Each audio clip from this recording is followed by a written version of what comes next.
Uttarakhand too suffered losses due to cloudbursts and massive landslides. We will provide assistance to the state. Recently, Sikkim witnessed devastating flash floods and landslides that wreaked havoc across the state. Our government will provide assistance to the state. Tourism. Tourism has always been a part of our civilization.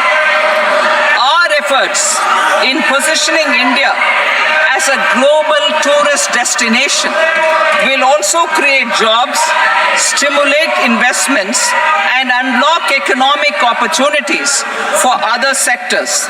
In addition to the measures outlined in the interim budget, I propose the following measures. Vishnupad Temple at Gaya and Mahabodhi Temple at Bodh Gaya in Bihar are of immense spiritual significance.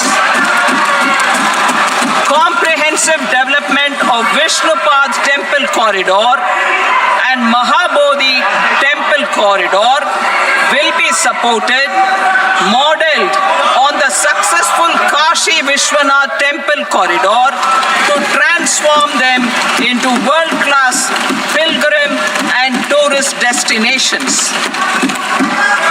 Rajgir holds immense religious significance for Hindus, Buddhists and Jains. The 20th Tirthankara Muniswarata temple in the Jain temple complex is ancient. The Saptarishi or the 7 hot springs form a warm water Brahmkund that is sacred. A comprehensive development initiative for Rajgir will be undertaken. Our government will support the development of Nalanda as a tourist center, besides reviving Nalanda University to its glorious stature.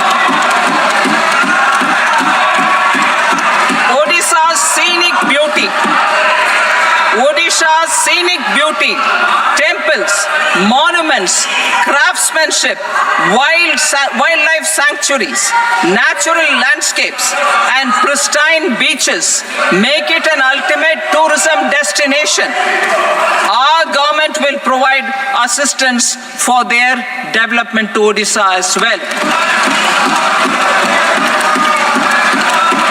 Priority 8, innovation, research and development. We will operationalize the Anusandhan National Research Fund for basic research and prototype development. Further, we will set up a mechanism for spurring private sector-driven research and innovation at commercial scale with a financing pool of 1 lakh crore rupees in line with the announcement in the interim budget. Space economy. With our continued emphasis on expanding the space economy by 5 times in the next 10 years, a venture capital fund of 1,000 crore rupees will be set up. Priority 9, next generation reforms. Economic policy framework. We will formulate an economic policy framework to delineate the overarching approach to economic development and set the scope of the next generation of reforms for facilitating employment opportunities and sustaining high growth. Our government will initiate and incentivize reforms for 1, improving productivity of factors of production, and 2, facilitating markets and sectors to become more efficient. These reforms will cover all factors of production, namely land, labor, capital, and entrepreneurship, and technology as an enabler of improving total factor productivity and bridging inequality. Effective implementation of several of these reforms requires collaboration between the center and the states and building consensus as development of the country lies in development of the states. for promoting competitive federalism and incentivizing states for faster implementation of reforms, I propose to earmark a significant part of the 50-year interest-free loan. Working with the states, we will initiate the following reforms.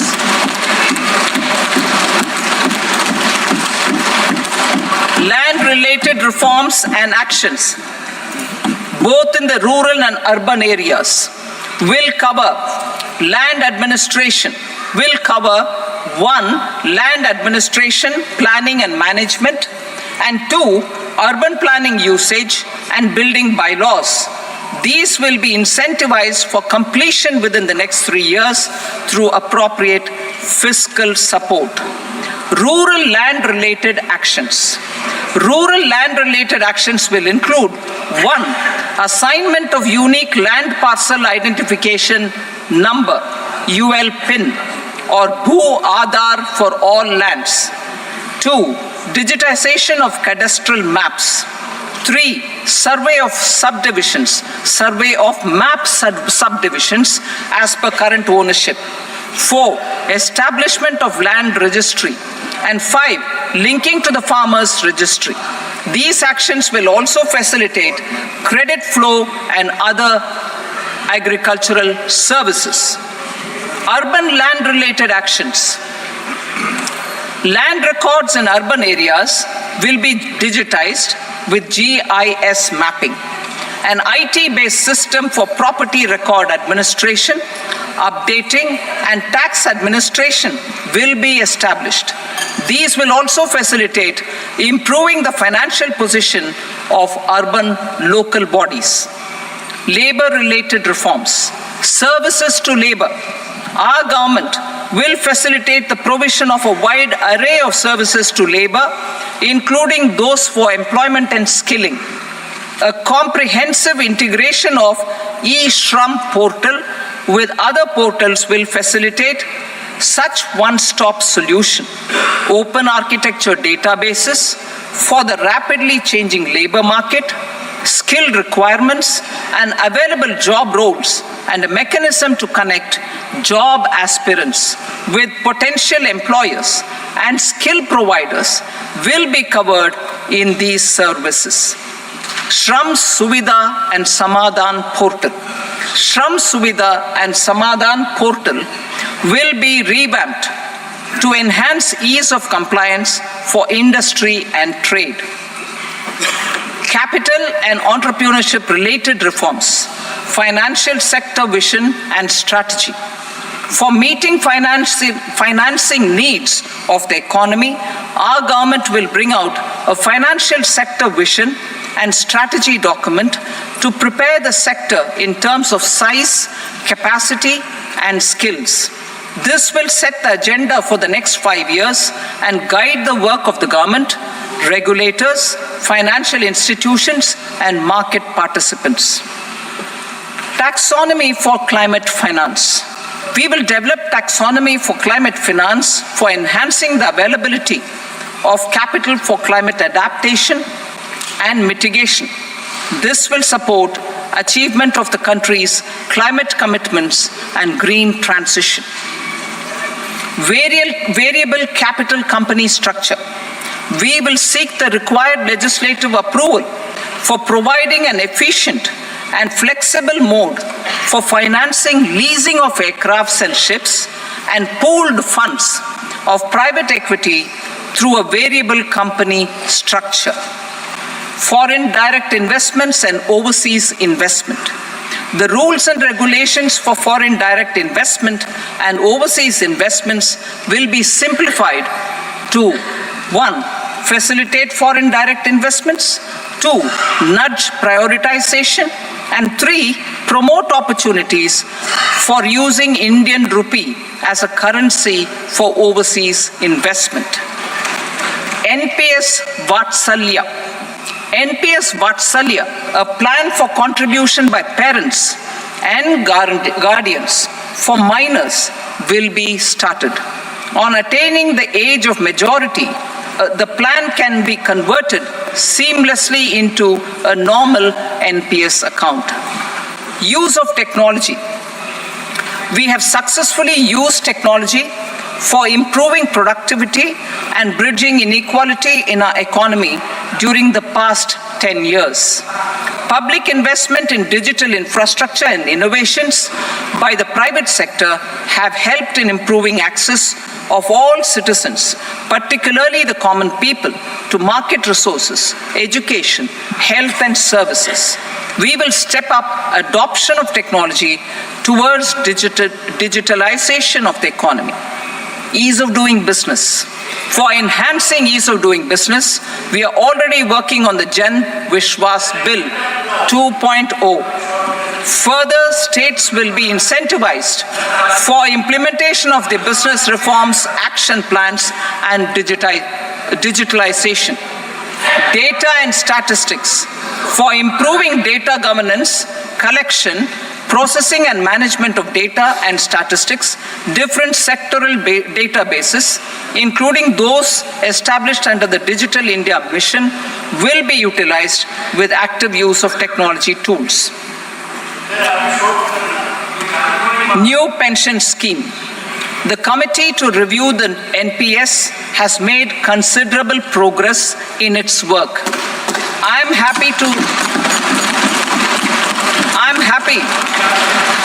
happy that the staff side of the National Council of the Joint Consultative Machinery for Central Government Employees has taken a constructive approach.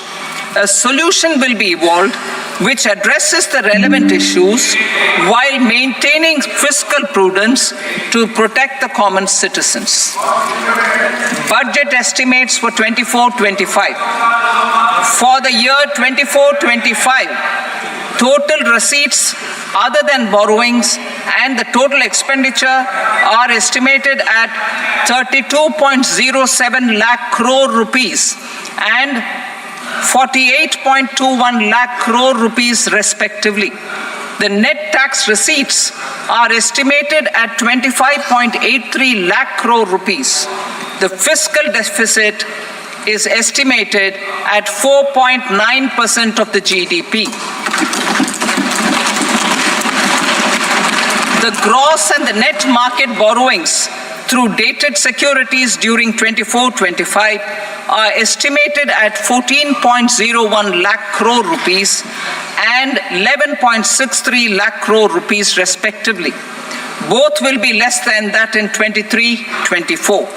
The fiscal consolidation path announced by me in 2021 has served our economy very well, and we aim to reach the deficit below 4.5% next year. The government is committed to staying the course.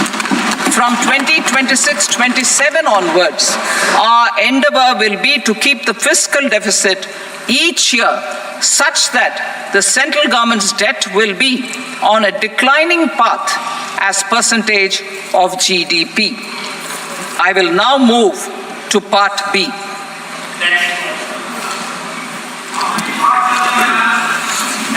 Indirect taxes. Sir, I start with GST.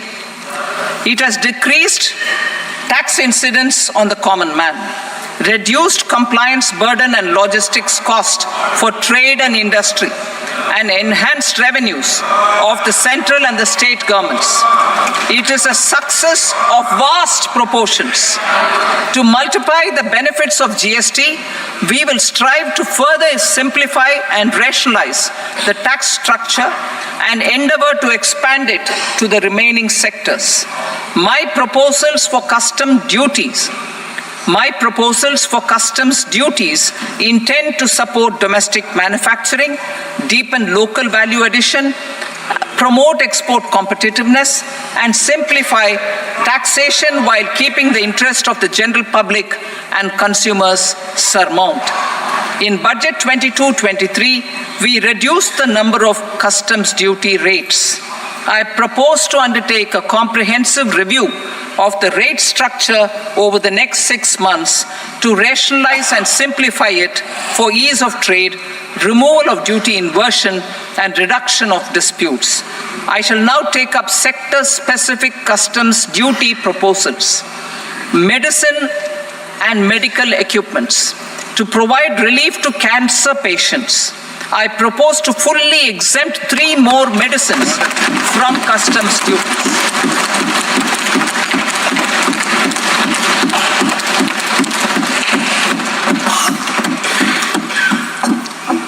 I also propose changes in the BCD on X-ray tubes and flat panel detectors for use in medical X-ray machines under the phased manufacturing program so as to synchronize them with the domestic capacity addition. Mobile phone and related parts. With a 3-fold increase in domestic production and almost a 100-fold jump in exports of mobile phones over the last 6 years, the Indian mobile industry has matured.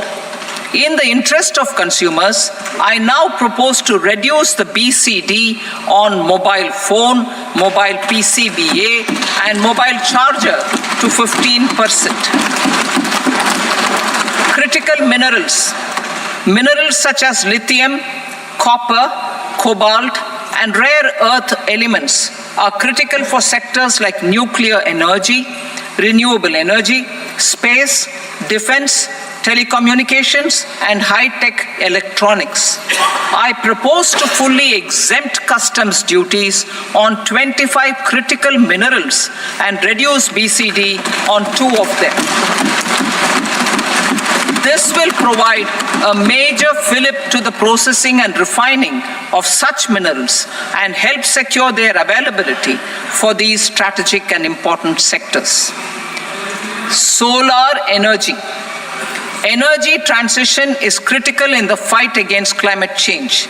To support energy transition, I propose to expand the list of exempted capital goods for use in the manufacture of solar cells and panels in the country.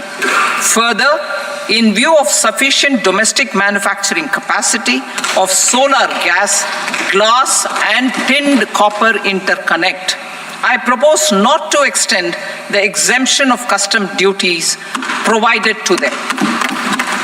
Marine products. India's seafood exports in the last financial year touched an all-time high of more than 60,000 crores of rupees. Frozen shrimp accounted for about 2/3 of these exports. To enhance their competitiveness, I propose to reduce BCD on certain broodstock, polychaete worms, shrimp, and fish feed to 5%. I also propose to exempt customs duty on various inputs for manufacture of shrimp and fish feed. Leather and textile. Similarly, to enhance the competitiveness of exports in the leather and textile sectors, I propose to reduce BCD on real down-filling material from duck or goose. I am also making additions to the list of exempted goods for manufacture of leather and textile garments, footwear, and other leather articles for export. To rectify inversion in duty, I propose to reduce BCD subject to conditions on methylene diphenyl diisocyanate MDI for manufacture of spandex yarn from 7.5 to 5%. Furthermore, the export duty structure on raw hides, skin, and leather is proposed to be simplified and rationalized. Precious metals. To enhance domestic value addition in gold and precious metal jewelry in the country, I propose to reduce customs duties on gold and silver to 6% and that of platinum to 6.4%. Other metals. Steel and copper are important raw materials. To reduce their cost of production, I propose to remove the BCD on ferronickel and blister copper. I am also continuing with nil BCD on ferrous scrap and nickel cathode and concessional BCD of 2.5% on copper scrap. Electronics. To increase value addition in the domestic electronics industry, I propose to remove the BCD subject to conditions on oxygen-free copper for manufacture of resistors. I also propose to exempt certain parts for manufacture of connectors. Chemicals and petrochemicals. To support existing and new capacities in the pipeline, I propose to increase the BCD on ammonium nitrate from 7.5% to 10%. Plastics. PVC flex banners are non-biodegradable and hazardous for environment and health. To curb their imports, I propose to raise the BCD on them from 10 to 25%. Telecommunication equipment. To incentivize domestic manufacturing, I propose to increase the BCD from 10 to 15% on PCBA of specified telecom equipment. Trade facilitation. To promote domestic aviation and boat and ship MRO, I propose to extend the period for export of goods imported for repairs from 6 months to 1 year. I'll read that again. To promote domestic aviation and boat and ship maintenance, repair and operations, I propose to extend the period for export of goods imported for repairs from 6 months to 1 year. In the same vein, I propose to extend the time limit for re-import of goods for repairs under warranty from 3 to 5 years. I now move to direct taxes. We will continue our efforts to simplify taxes, improve taxpayer services, provide tax certainty, and reduce litigation while enhancing revenues for funding the development and welfare schemes of the government. It has been our endeavor to simplify taxation. We have taken a number of measures in the last few years, including introduction of simplified tax regimes without exemptions and deductions for corporate tax and for personal income tax. This has been appreciated by taxpayers. 58% of corporate tax came from the simplified tax regime in the financial year 22-23. Similarly, as per data available till now, for the last fiscal, more than 2/3 have availed the new personal income tax regime. Comprehensive review of the Income Tax Act. I am now announcing a comprehensive review of the Income Tax Act 1961. The purpose is to make the Act concise, lucid, easy to read and understand. This will reduce disputes and litigation, thereby providing tax certainty to the taxpayers. I will also bring down the demand embroiled in litigation. It is proposed to be completed in 6 months. A beginning is being made in the finance bill by simplifying the tax regime for charities, TDS rate structures, provisions of reassessment and such provisions, and capital gains taxation. Simplification for charities and TDS. Two tax exemption regimes. The two tax exemption regimes for charities are proposed to be merged into one. The 5% TDS rate on many payments is being merged into the 2% TDS rate, and the 20% TDS rate on repurchase of units by mutual funds or UTI is being withdrawn. TDS rate on e-commerce operators is proposed to be reduced from 1 to 0.1%. Moreover, credit of TCS is proposed to be given in the TDS to be deducted on salary. Further, I propose to decriminalize delay for payment of TDS up to the due date of filing statement for the same. I also plan to provide a standard operating procedure for TDS defaults and simplify and rationalize the compounding guidelines for such defaults. Simplification of reassessment. I propose to thoroughly simplify the provisions for reopening and reassessment. An assessment hereinafter can be reopened beyond 3 years from the end of the assessment year only if the escaped income is 50 lakh rupees or more, up to a maximum period of 5 years from the end of the assessment year. Even in such cases, a time limit of 6 years before the year of the search, as against the existing time limit of 10 years, is being proposed. This will reduce tax uncertainty and disputes. Simplification and rationalization of capital gains. Capital gains taxation is also proposed to be hugely simplified. Short-term gains on certain financial assets shall henceforth attract a tax rate of 20%, while that on all other financial assets and all non-financial assets shall continue to attract the applicable tax rate. Long-term gains on all financial and non-financial assets, on the other hand, will attract a tax rate of 12.5%. For the benefit of the lower and the middle income classes, I propose to increase the limit of exemption of capital gains on certain financial assets to 1.25 lakh rupees per year.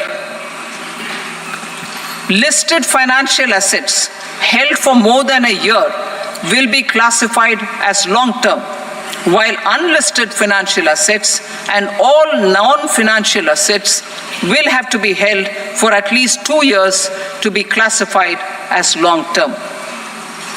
Unlisted bonds and debentures, debt mutual funds, and market-linked debentures, irrespective of holding period, however, will attract tax on capital gains at applicable rates. Taxpayer services. All the major taxpayer services under GST and most services under customs and income tax have been digitalized. All remaining services of customs and income tax, including rectification and order giving effect to appellate orders, shall be digitalized and made paperless over the next 2 years. Litigation and appeals. While our concerted efforts to reduce pendency of appeals at various appellate fora are beginning to show good results, it will continue to engage our highest attention. To dispose of the backlog of first appeals, I plan to deploy more officers to hear and decide such appeals, especially those with large tax effect. For resolution of certain income tax disputes pending in appeal, I am also proposing Vivad Se Vishwas Scheme 2024. Further, I propose to increase monetary limits for filing appeals related to direct taxes, excise, and service tax in the tax tribunals, high courts, and Supreme Court to 60 lakh rupees, 2 crore rupees, and 5 crore respectively, with a view to reduce litigation and provide certainty in international taxation. We will expand the scope of safe harbor rules and make them more attractive. We will also streamline the transfer pricing assessment procedure. Employment and investment. I have a few proposals to promote investment and foster employment. First of all, to bolster the Indian startup ecosystem, boost the entrepreneurial spirit, and to support innovation,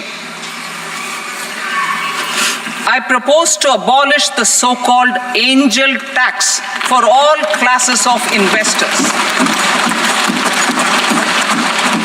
Second, there is tremendous potential for cruise tourism in India.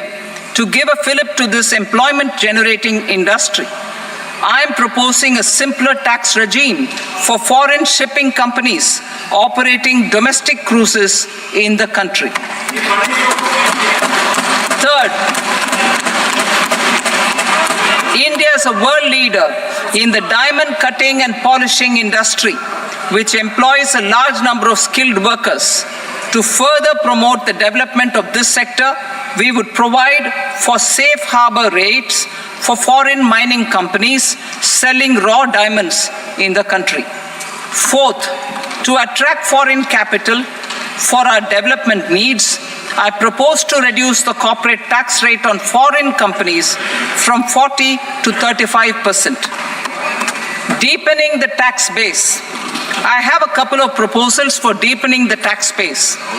First, security transaction tax on futures and options of securities is proposed to be increased to 0.02% and 0.1% respectively. Second, for reasons of equity, I propose to tax income received on buyback of shares in the hands of recipients. Other proposals. To improve social security benefits, deduction of expenditure by employers towards NPS is proposed to be increased from 10 to 14% of the employee's salary. Similarly, deduction of this expenditure up to 14% of salary from the income of employees in private sector, public sector banks and undertakings opting for the new tax regime is proposed to be provided. Indian professionals working in multinationals get ESOPs and invest in social security schemes and other movable assets abroad. Non-reporting of such small foreign assets has penal consequences under the Black Money Act. Such non-reporting of movable assets up to 20 lakh rupees is proposed to be depenalized. Other major proposals in the finance bill relate to withdrawal of equalization levy of 2%. Expansion of tax benefits to certain funds and entities in IFSCs, and immunity from penalty and prosecution to Benamidar on full and true disclosure so as to improve conviction under the Benami Transaction Prohibition Act 1988. Personal income tax. Coming to personal income tax rates, I have two announcements to make for those opting for the new tax regime. First, the standard deduction for salaried employees is proposed to be increased from 50,000 to 75,000 rupees.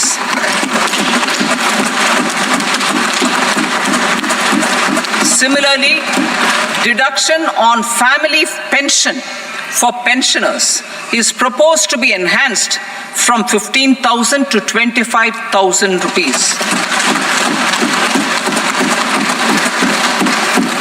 This will provide relief to about 4 crore salaried individuals and pensioners.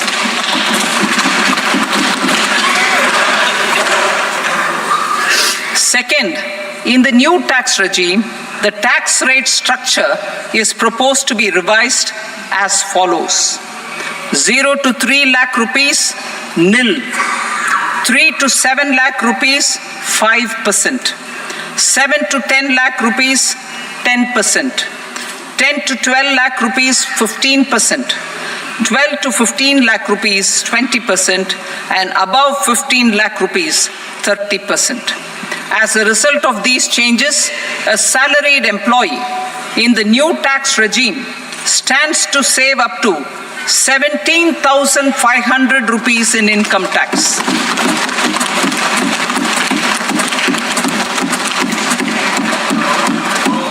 Apart from these, I am also making some other changes as given in the annexure.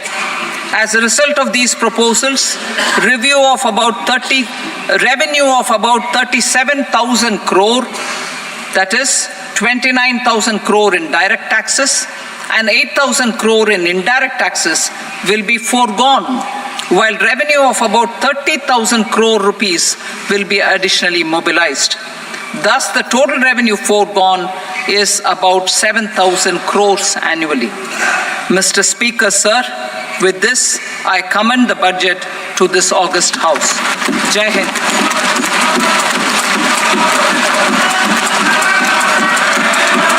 Item number 2. Item number 2.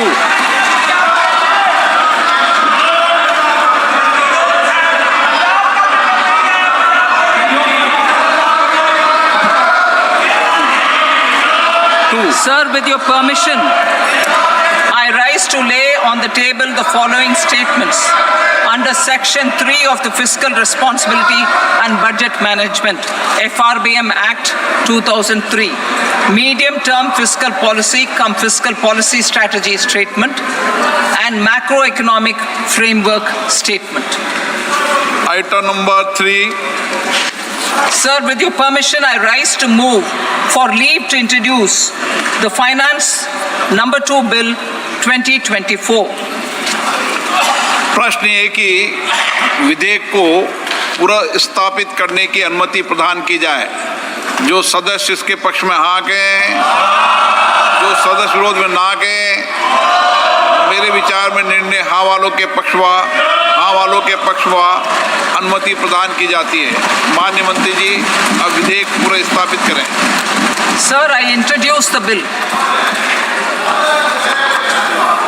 Item number 4. The Union Territory of Jammu and Kashmir budget. Sir, I rise to present a statement, Hindi and English versions, of the estimated receipts and expenditure of the Union Territory of Jammu and Kashmir for the year 24-25. सभा की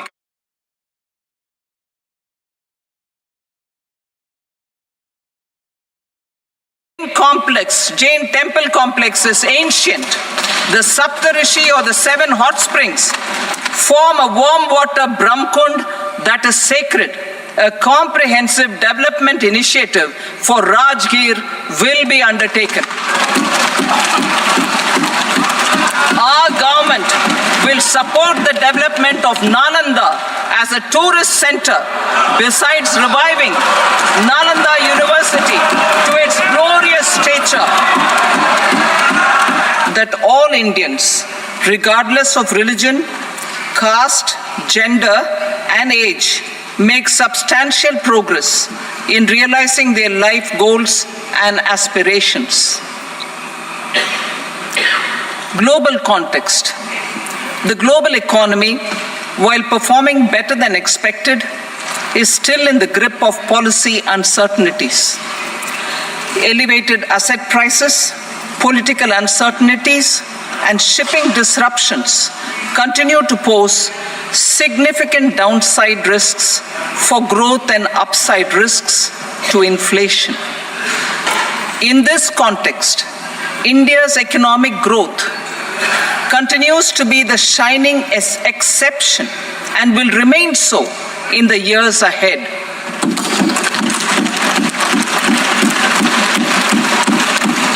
India's inflation continues to be low, stable, and moving towards the 4% target. Core inflation, that is non-food and non-fuel, currently is 3.1%. Steps are being taken to ensure supplies of perishable goods reach markets adequately. Interim budget. As mentioned in the interim budget, we need to focus on 4 major castes, namely the Garib, Mahilaye, Yuva, and Annadata, the poor, women, youth, and the farmer. For Annadata, we announced higher minimum support prices a month ago for all major crops, delivering on the promise of at least a 50% margin over costs. Pradhan Mantri Garib Kalyan Anna Yojana was extended for 5 years, benefiting more than 80 crore people. Administrative actions for approval and implementation of various schemes announced in the interim budget are well underway. The required allocations have been made. Budget theme. Turning attention to the full year and beyond in this budget, we particularly focus on employment, skilling, MSMEs, and the middle class.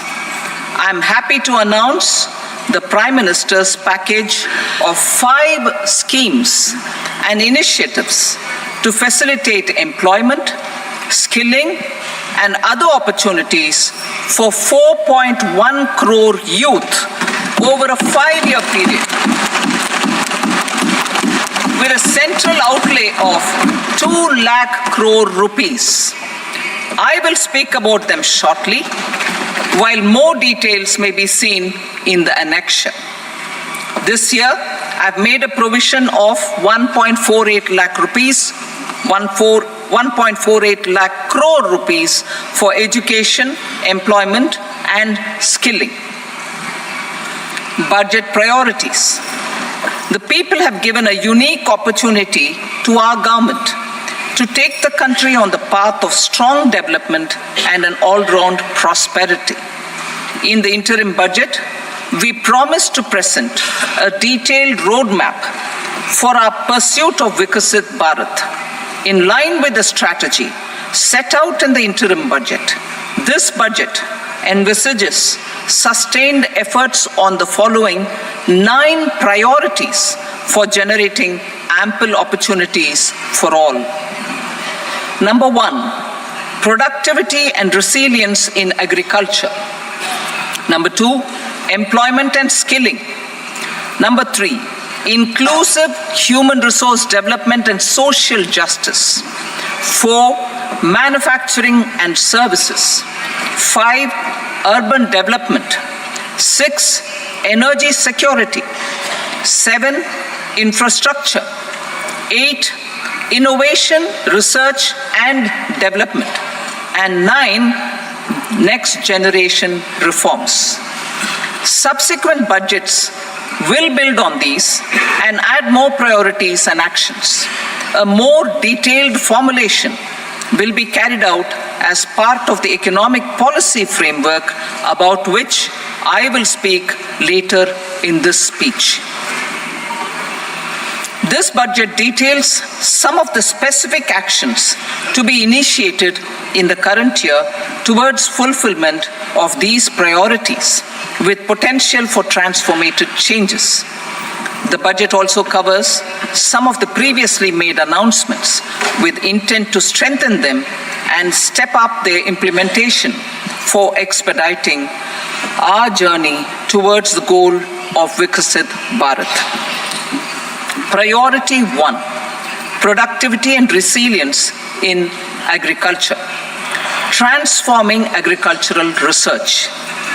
Our government will undertake a comprehensive review of the agricultural research setup to bring the focus on raising productivity and developing climate-resilient varieties. Funding will be provided in challenge mode, including to the private sector. Domain experts, both from the government and outside, will oversee the conduct of such research. Release of new varieties. New 109 high-yielding and climate-resilient varieties of 32 field and horticultural crops will be released for cultivation by farmers. Natural farming. In the next 2 years, 1 crore farmers across the country will be initiated into natural farming, supported by certification and branding. Implementation will be through scientific institutions and willing gram panchayats.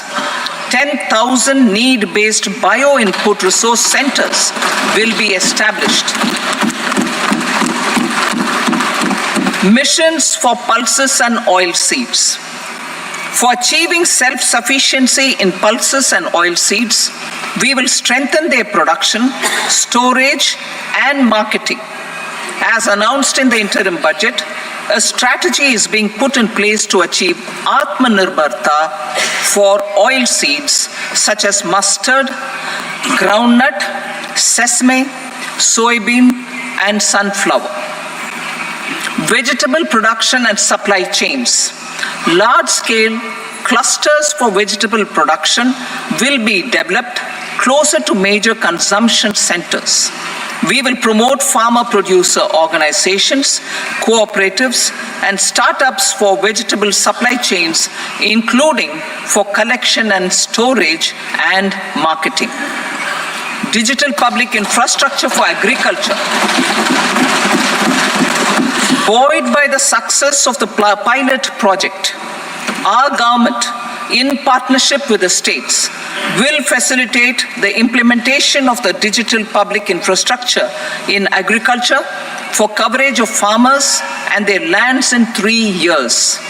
During this year, digital crop survey for Kharif using the DPI will be taken up in 400 districts. The details of 6 crore farmers and their lands will be brought into the farmer and land registries. Further, the issuance of Jan Samarth-based Kisan credit cards will be enabled in 5 states. Shrimp production and export. Financial support for setting up a network of nucleus breeding centers for shrimp brood stocks will be provided. Financing for shrimp farming, processing, and export will be facilitated through NABARD. National Cooperation Policy. Our government will bring out a national cooperation policy for systematic, orderly, and all-round development of the cooperative sector, fast-tracking growth of rural economy and generation of employment opportunities on a large scale will be the policy goal. This year, I have made a provision of 1.52 lakh crore rupees for agriculture and allied sectors.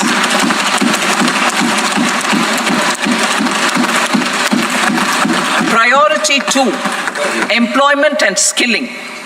Employment-linked incentive. Our government will implement following 3 schemes for employment-linked incentive as part of the Prime Minister's package. These will be based on enrollment in the EPFO and focus on recognition of first-time employees and support to employees and employers. Scheme A, first-timers. This scheme will provide 1 month wage to all persons newly entering the workforce in all formal sectors.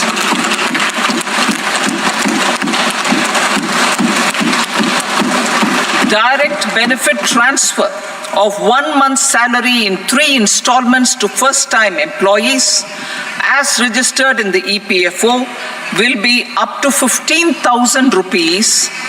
The eligibility limit will be a salary of 1 lakh per month. The scheme is expected to benefit 210 lakh youths.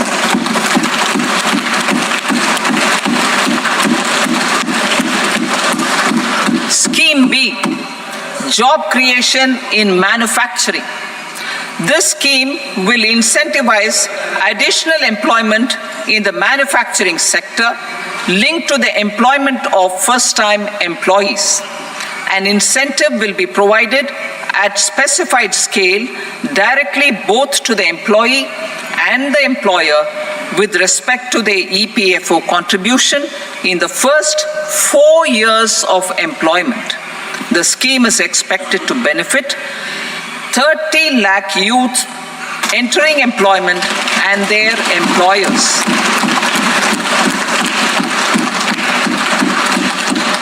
Scheme C, support to employers. This employer-focused scheme will cover additional employment in all sectors. All additional employment within a salary of 1 lakh rupee per month will be counted. The government will reimburse to employers up to 3,000 rupees per month for 2 years towards the EPFO contribution for each additional employee. The scheme is expected to incentivize additional employment of 50 lakh persons.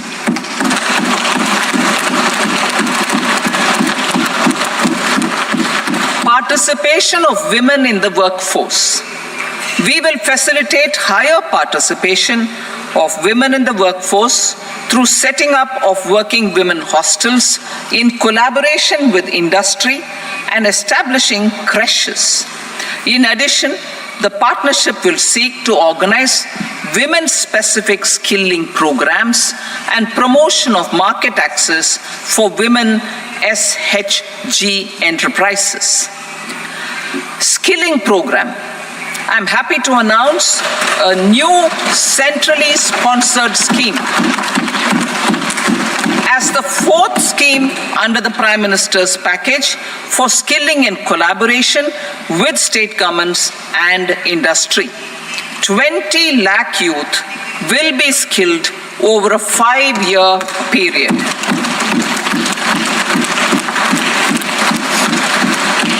1,000 industrial training institutes will be upgraded in hub and spoke arrangements with outcome orientation.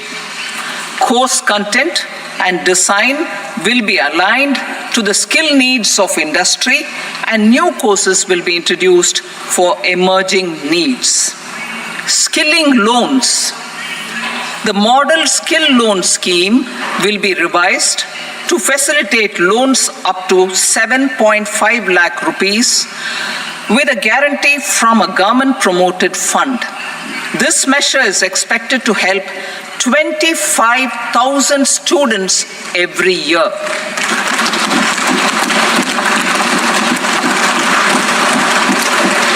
Education loans.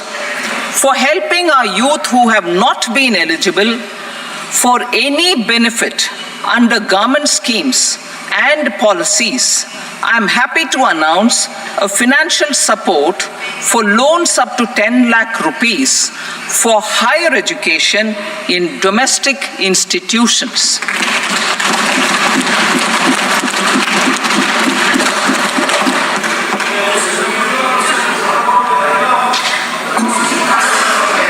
E-vouchers for this purpose. E-vouchers for this purpose will be given directly to 1 lakh students every year for annual interest subvention of 3% of the loan amount. Priority 3, inclusive human resource development and social justice. Saturation approach. Our government is committed to all-round, all-pervasive and all-inclusive development of people, particularly farmers, youth, women, and the poor. For achieving social justice comprehensively, the saturation approach of covering all eligible people through various programs, including those for education and health, will be adopted to empower them by improving their capabilities. Implementation of schemes meant for supporting economic activities by craftsmen, artisans, self-help groups, scheduled caste, scheduled tribe, and women entrepreneurs and street vendors such as the PM Vishwakarma, PM Swanidhi, National Livelihood Missions, and Stand Up India will be stepped up. Purvodaya. The states in the eastern part of the country are rich in endowments and have strong cultural traditions. We will formulate a plan, Purvodaya, for the all-round development of the eastern region of the country, covering Bihar, Jharkhand, West Bengal, Odisha, and Andhra Pradesh. This will cover human resource development, infrastructure, and generation of economic opportunities to make the region an engine to attain Vikasit Bharat. On the Amritsar-Kolkata Industrial Corridor, we will support development of an industrial node at Gaya. This corridor will catalyze industrial development of the eastern region. The industrial node at Gaya will also be a good model for developing our ancient centers of cultural importance into future centers of modern economy. This model shall showcase Vikas B, Virasat B in a growth trajectory. We will also support development of road connectivity projects, namely 1. Patna-Purnia Expressway, 2. Buxar-Bhagalpur Expressway, 3. Bodh Gaya, Rajgir, Vaishali and Darbhanga spurs, and 4. Additional 2-lane bridge over River Ganga at Buxar at a total cost of 26,000 crore rupees.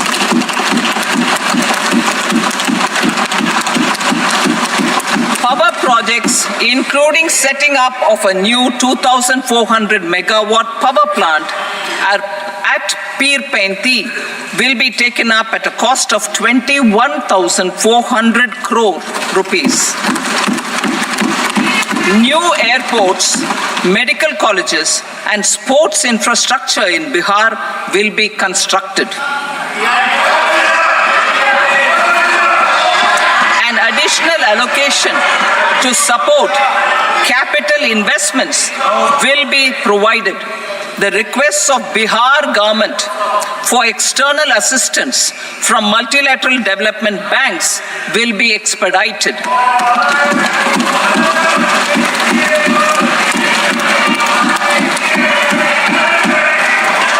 Andhra Pradesh Reorganization Act. Our government has made concerted efforts to fulfill the commitments in Andhra Pradesh Reorganization Act.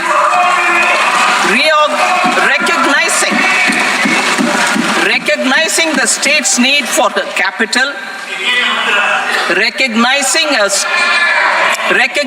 the state's need for a capital, we will facilitate special financial support through multilateral development agencies. In the current financial year, 15,000 crore rupees will be arranged with additional amounts in future years.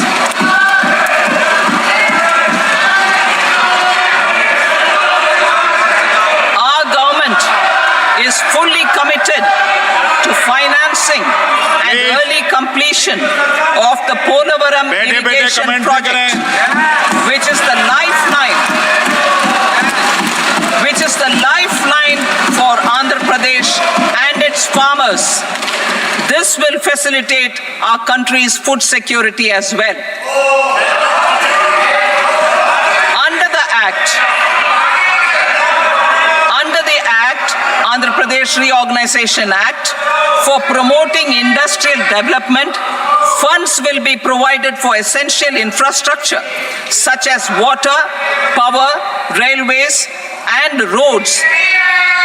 In Kopparthi node on the Visakhapatnam-Chennai Industrial Corridor and Varavakal node on the Hyderabad-Bangalore Industrial Corridor. An additional allocation will be provided this year towards capital investment for economic growth.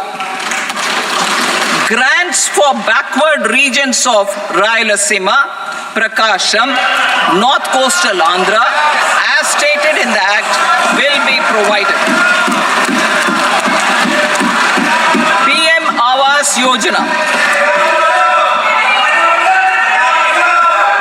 3 crore additional houses under the PM Awas Yojana in rural and urban areas in the country have been been announced, for which the necessary allocations are being made.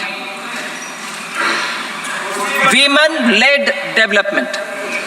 For promoting women-led development, the budget carries an allocation of more than 3 lakh crore for schemes benefiting women and girls. This signals our government's commitment for enhancing women's role in economic development. Pradhan Mantri Janjatiya Unnat Gram Abhiyan. For improving the socio-economic condition of tribal communities, we will launch the Pradhan Mantri Janjatiya Unnat Gram Abhiyan by adopting saturation coverage for tribal families in tribal majority villages and aspirational districts.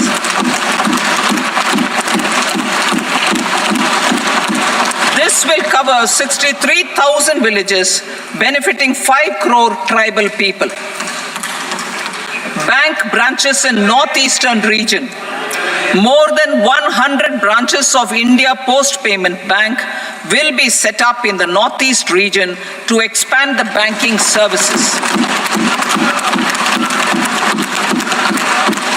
This year, I have made a provision of 2.66 lakh crore rupees for rural development, including rural infrastructure. Priority 4. Manufacturing and services support